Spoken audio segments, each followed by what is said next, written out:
Rruga në zonën e Kuzum-Babas kërkon ndërhyrje të menjëhershme për asfaltimin e saj. Pas përfundimit të punimeve për shtrimin e rrjetit të ri të ujësillësit, kompania përgjegjëse për projektin duket se ka braktisur terrenin pa e kthyer rrugën në gjendjen e mëparshme, e duke lënë në një situatë të degraduar dhe të rrezikshme për qarkullimin e banorëve dhe të automjeteve.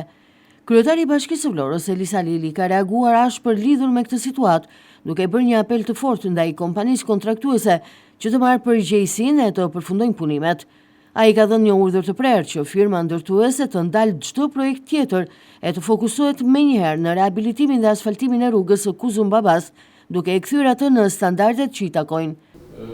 Presim, lusim një kompani të vi kur t'i krijohet asaj mundësia që të bëj riveshjen asfaltike. Unë vi me makinën time, kur më dhe mua për makinën time, një qytetari tjetër të asiguroj që i dhëmë shumë më shumë. Edhe kjo nuk është as për efekt publiku, as për të promovuar idealizma, as për të thënë që kemi ardhur me shpatur.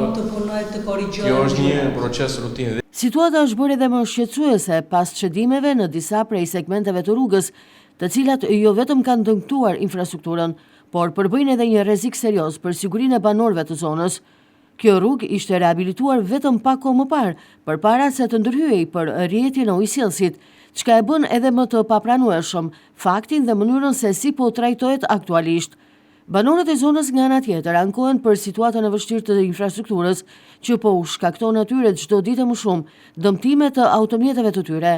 Ndërhyrja bëhet edhe më imediate, në një kohë kur kjo rrugë është një nga zonat më të frekuentuara edhe nga turistë, por edhe besimtar bektashin, pasi ajo të çon drejt vendit të shenjtë të gjyshatës bektashiane. Por e vështirë bëhet edhe për banorët e zonës në veçanti, ndërsa përgjatë rrugës ndodhen me qindra ndërtesa banimi.